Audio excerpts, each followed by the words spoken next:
Hi everyone, welcome back to my channel. I'm Shamira Benson, one part of Team Benson. It is sunny outside, but it is time to harvest some things. Okay guys, so we are starting to get to a little bit of a crossroads in our garden where we're trying to decide what is going to go next. And that's because we need to start putting in our summer garden. But before we do that, we have to make sure we hit our numbers for what we're trying to store so that then, we can avoid going to places like the grocery store for vegetables. So let's start with our collards here. I am trying to get to 15 bags of collard greens. Well, not just collards, but collards, kale, and mustard greens. They're kind of been like my little blend that I want to get to 15 bags of so that then I can store those. And we have our collards that are going to come out first. I'm trying to decide if I'm going to have them stay for another round or if I'm going to take them out. So that'll kind of all depend on how many we get with this next batch. Okay guys, so these are the collards in question that are coming out. It's this little bunch right here. These ones are staying for sure. And then these ones I think might be coming out too. So this set and this set are my oldest collards. And as you can see, they're starting to get a little bit of bug damage because we are warming up here in the desert, but they might be able to still go for another round. I could see some new leaves coming in there. So depending on how much we get in the freezer this round, I might keep them for one more round. So let's get to harvesting these. Okay guys, so I actually just went and took off my sweater because it's not as cold as it was this morning. It really does heat up in the afternoon. Now, I have gotten questions about if I ever donate parts of my garden or just parts of my harvest to just charities and food boxes and stuff like that. And the answer is yes. It is actually a really big mitzvah in Judaism.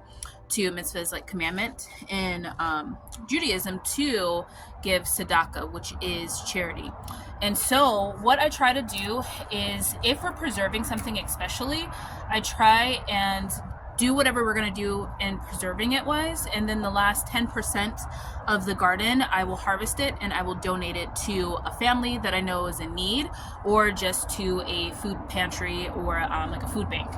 So yes, I think it is very important to take care of the community because there's no reason for us all to be hungry, guys. Food grows so plentiful, especially like just from not that much. Like one little seed grew like my entire black cherry tomato. So if I have an abundance of something, and even if I don't have an abundance of something and I'm just sharing it, then you should always share it. So yes, even if we don't make our goal and I get to where everything has to come out, then that last 10% of it I do give back to our community. So yeah, it's very important. Make sure you guys do that. So guys, I want to show you something. This right here is a flower stalk, which means this one is done. This collard green's done. So I'm going to take off just these last little bitty leaves, and then I'm going to take this one at least out. Now that's the only time you'll see me take like a collard green completely out, like while I'm trying to get to my next goal of getting a lot of greens, and that is because that one's not going to produce anymore. It is done. It is committed to going to seed. I don't need collard green seeds. I only have to save seeds probably like once every couple of years, and that is because we have small space gardens, so I don't need like 700 seeds. And every time you save seeds, guys, like when this flower stalk flowers, it's gonna flower into like 1,000,000 seeds. So you don't have to save seeds every single time. And since you don't save seeds every single time, you don't have to let the plant go to seed and attract a bunch of worms, because that's what will happen. The plant wants to go to seed, so it is going to attract a bunch of worms. So to avoid all that and to keep your garden healthy, which I will show you the difference between these older ones and like these newer leaves that we have going on over here, but those ones have attracted less bugs, and so therefore they're not eaten up. These ones that are trying to go to seed, I thought that was a bug that just fell on me, so I just totally dropped it.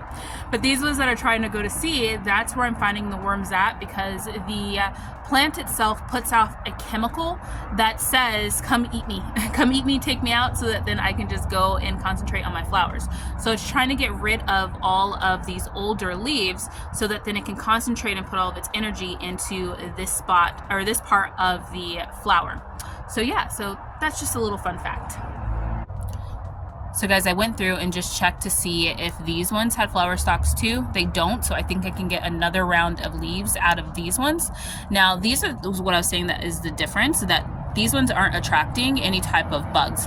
Like you might find like 1 or 2 holes in them, but not anywhere as near as what we found in these other ones, because these ones still have a lot of life to live. As you can see, we have harvested all the way from here. So all of these leaves have been harvested on this plant, and it's about done. It's ready to go to flower, versus this one that we've only harvested that much. So that's just kind of the difference. So guys, I'm looking at my mustard greens here, and it might seem okay there, but it has powdery mildew all over it, and they just look terrible. So I'm actually going to go ahead and take these completely out. Now, my mustard greens are always the first to go, like when it comes to any type of my greens, because they hate like cold weather. So they don't really bolt. They mainly just get sick. So they get sick whether it comes to powdery mildew or just attracting like a lot of white flies. But these ones look gross. They have powdery mildew. Powdery mildew can spread, so I don't want that to spread all over my garden. So I'm just gonna go ahead, cut my losses with these ones and take it out. Now, if I can keep them in a cooler place, a lot of times they'll last longer. But yeah, that's if I can keep it in a cooler place, and they really just don't. I love growing mustard greens, but they don't do as well here in the desert. So I get what I can out of them, and then I cut my losses with them because, like I said, powdery mildew spreads. So what I'm going to do is I'm going to cut all of these back and just completely take them out, and then I'm going to go wash my hands to make sure I'm not spreading anything in my garden. For powdery mildew, it comes from the leaves being wet. Usually you'll see them on things like squash or cucumbers, melons, stuff like that. It's what comes from the leaves being wet, and then also just kind of being like holding humidity. So my mustard greens are ones that always get it, just because I think with all of the ridges and stuff like that that it has in the greens, it allows it to hold a lot of moisture, and then therefore it gets powdery mildew. So like I said, I'm going to take this out, and then I'm going to wash my hands. Okay, so not a bad harvest for up front here. Now, there are a couple back there that I'm going to grab and add to that, but there's probably not that many leaves that I'm going to add, so this is pretty much what it's going to look like. So I'm thinking maybe we can get probably about another 2 bags out of this, which will put us down to only needing 3 bags. So all of the ones in the pots, I think I'm just going to get rid of, because they're attracting the most bugs. They don't grow as big, and we're just having issues with those ones. So I think I'll be getting rid of those ones. I'll keep these ones in the bed for one more round, and then it'll just be the greens that are out there, which should get us to another round that then we can donate. So that's kind of how it's going. I'm excited for corn, and I'm also excited for this garlic. Let me show you. So guys, whenever I can get the greens cut down, that's when I start seeing this garlic.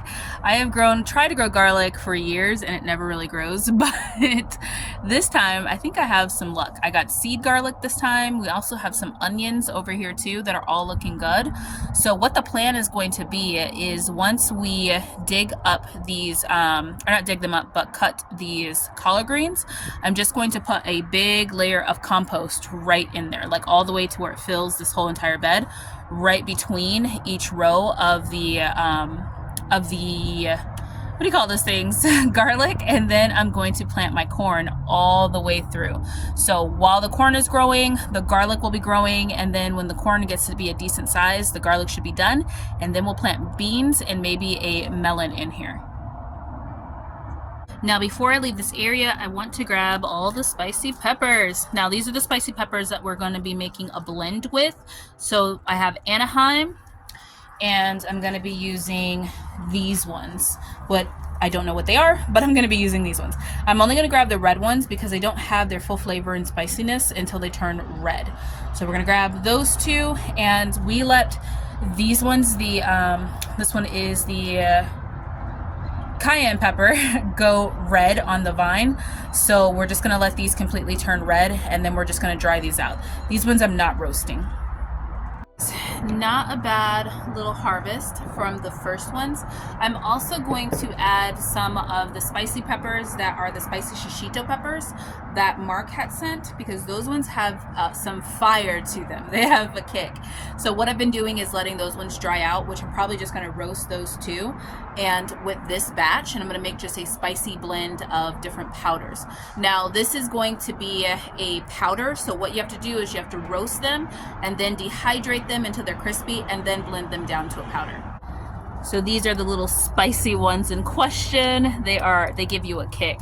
So I'm gonna go ahead, grab all of the ones that I can of these ones off, and then yeah, we're gonna add those to our spicy blend. Now guys, I often get the question when people are asking about what to grow in their garden and how to make room for it all.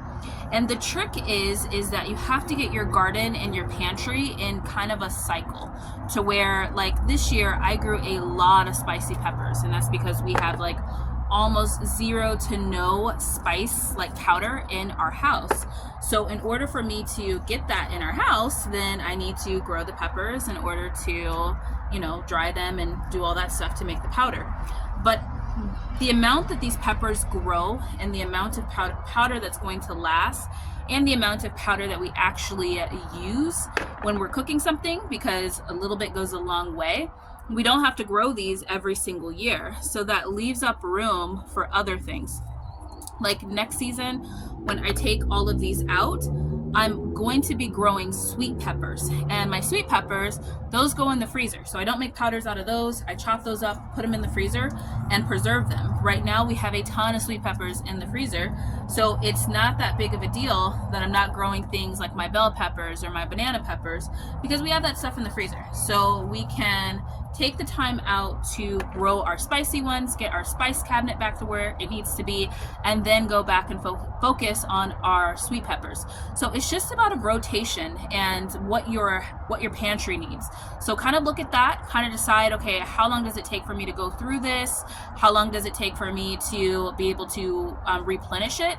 And then decide how you're going to grow your garden from there. Okay, you guys see this? I'm starting to get a good blend of spicy peppers. Now this plant is going to be one that comes out before the other plants, just because this one is a heavy producer. So I have a ton more of these. I already have some of these dried in our pantry that have been drying just while I was waiting for these ones. So this one's going to come out first, so that then my spice is actually like, you know, a good combination of, and kind of like a 1-to-1 ratio of everything versus just being like one thing.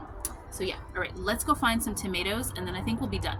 Okay guys, the hunt for tomatoes is so real right now because even though I took off so many leaves, as you guys can see, there is still a ton of leaves, even though now it shows the fruit a lot better. But what we do right now is we are, like, that one is split, so that one definitely needs to come off.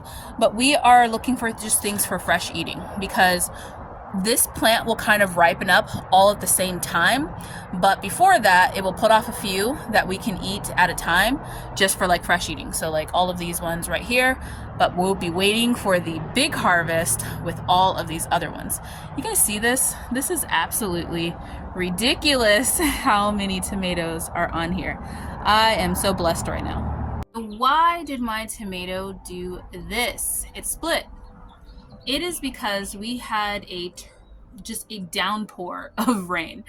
This is another reason why I don't water as much during this time of the year. And not only does it help me not get gnats, as you can see, I'm not slapping gnats out of my face this year, and it's because I have not overwatered. And which means I'm watering and then it rains, because we never know how much rain we're gonna get during the spring. Sometimes it's like a little bit, sometimes it's like a lot, but we want to make sure that we're having a good happy medium of water in our garden, and we don't want to overwater, because overwatering could be gnats, and it can also be just split tomatoes for those of you guys that have tomatoes like me. Now I also get, why do I grow tomatoes during this time?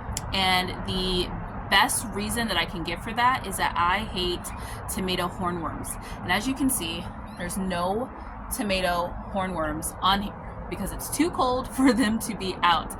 They like to come out in the hot summer. That's when their little moth mom comes out and lays them everywhere. So by then I should already have all of my crops of tomatoes that I want, and we're just like, you know, growing some extra ones or different things like that, where when I see my first tomato hornworm the size of Texas, I can rip out of the plant and just move forward with life. So now we're gonna go over here to my big beefsteak tomato. Now my big beefsteak tomato is throwing off their small beefsteak tomatoes, not big beefs, but that's because they're in a smaller pot. So I'm just gonna go ahead and collect the red ones from here. All right, and that's the tomato and pepper harvest.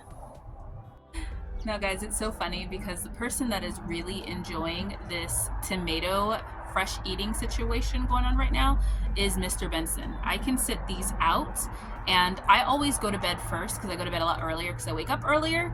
And when I wake up in the morning, all my tomatoes will be gone, and then my salt and pepper shaker will be out.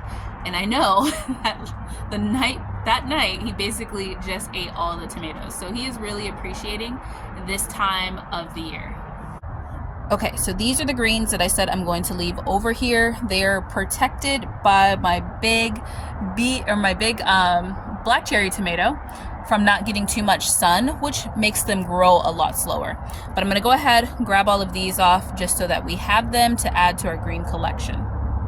And just looked up and realized I didn't get all of the red tomatoes. I told you guys, this is a hunt every time I look at this plant. Hey guys, and this is it. This is the harvest. Now, this means so much to me, guys. Being able to grow your own food is one of those things where you just can't beat it. Like, one, it saves so much money, and two, you know what you're eating, which is something that can't be said for everything in the grocery store. Now, the other nice thing is that you have time. You have time with your garden. Grow your gardens in a way that is good for your region and for your season and for your family. Meaning, don't grow things that you don't need, and don't grow things that are going to cause you a lot of anxiety when it comes to having things that are attracting insects and bugs because you're growing it in a different season. Remember that gardening is kind of like a journey. It's a journey to know what your little microclimate is doing. And I say that because there are people that would have never thought to grow tomatoes in the winter. In fact, every fall when I'm planting them, I have people tell me, oh, those are gonna die. They're gonna die. You're not gonna have tomatoes, all those different things. And it wasn't until I tried it to see if it actually worked to know that that is the best time to grow tomatoes, because yes, it takes covering the tomato plant, but I will do that to avoid those pesky hornworms and also to grow tomatoes in a time where it's not boiling hot and those tomatoes are like exploding from the heat. Yes, that does happen. Or even having issues with birds, because birds will then be trying to find water, and so then they're attacking my tomatoes. So I avoid all of those different steps by just growing tomatoes in the winter. Growing peppers, starting them in the fall and growing them over winter, provides a lot of peppers, because it's just one harvest after the other, because once you harvest a pepper plant and it produces another season, as it's going through those other seasons, it's kind of telling itself like, hey, this is like the second year, like let's really produce. And it amps up production, because just like that tomato plant wants to get strong and throw off seeds, or those greens want to throw off flowers, so does the pepper plant. It wants to throw off seeds too. And the more peppers that it produces, the higher chance it has of somebody eating it and pooping out its seeds, which is how like seeds from like tomatoes and peppers kind of are thrown about. So, it's one of those things that when you start to learn your little microclimate and your environment, you grow a much better garden. So I hope that you guys had fun with this like little educational harvest. I'm sitting here looking at my lettuce, because I think I'm gonna let my lettuce go to flower, because I think that I'm gonna get seeds from that lettuce because it did really well. But that's a side note for another day. But until next time, grow yourselves a garden, because even a small space can provide you with tons of food. Bye guys.